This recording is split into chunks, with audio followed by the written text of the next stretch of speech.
Hi friends, Mumbai ఇండియన్స్తో match అయితే sun Risers Hyderabad ఓడిపోయింది. And Mumbai Indians bowlers చాలా సూపర్గా బౌలింగ్ చేశారు. స్టార్టింగ్ పవర్ ప్లేలోనే వాళ్ళు తమ బౌలింగ్ ఆధిపత్యాన్ని అయితే చూపించారు. అక్కడే మ్యాచ్ అయితే దెబ్బతీసింది. అండ్ ఈ సందర్భంగా ఒక ఇంట్రెస్టింగ్ సంఘటన జరిగింది. అభిషేక్ శర్మ ఇంతకు ముందు మ్యాచ్లో ఒక సెంచరీ చేశాడు. ఆ సందర్భంగా తన ప్యాకెట్లో నుంచి ఒక లెటర్ తీసి చూపించాడు. ఈ సెంచరీ ఎస్ఆర్హెచ్ ఆరెంజ్ ఆర్మీకి అంకితం అని చెప్పి అయితే ఒక సడన్ సర్ప్రైజ్ ఇచ్చాడు. అలాంటి సెలబ్రేషన్స్ మనం ఎక్స్పెక్ట్ చేసి ఉండం. సో అతడి ప్యాకెట్లో అది ఎప్పటి నుంచి పెట్టుకొని ఉన్నాడు అంటే ట్రావిస్ హెడ్ ఏమో అది స్టార్టింగ్ నుంచి ఉన్నది.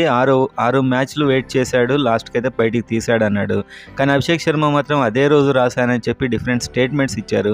ఇవాళ మ్యాచ్లో కూడా ముంబై ఇండియన్స్ మీద అభిషేక్ శర్మ ఎప్పుడైతే బ్యాటింగ్కి వచ్చాడో ముంబై ఇండియన్స్ సంబంధించినటువంటి సూర్యకుమార్ యాదవ్ ఈ ఇన్సిడెంట్ చూశాడేమో, వెళ్ళి అతని ప్యాకెట్స్ అయితే చెక్ చేశాడు. మళ్ళీ ఏదైనా లెటర్ ఉందా, ఏదైనా రాసుకొచ్చాడా అని చెప్పి అయితే అతను చూడడం జరిగింది. కానీ ఈసారి అయితే ఏది కనిపించలేదు. ఎందుకంటే ఆ సెంచరీ ఆల్రెడీ అయిపోయింది, దాన్ని డెడికేషన్ ఇచ్చేశాడు. ఇంకా ఏం రాసుకొని అయితే రాలేదు. కానీ ఫన్నీ ఇన్సిడెంట్ అని చెప్పొచ్చు. సూర్యకుమార్ యాదవ్ వెళ్ళి అభిషేక్ శర్మను అలా చెక్ చేయడం, మళ్ళీ ఏముంది అని చెప్పి ఆ ఇన్సిడెంట్ని ఒక రకంగా జోక్ చేసినట్టయితే అనిపించింది ఫ్రెండ్స్.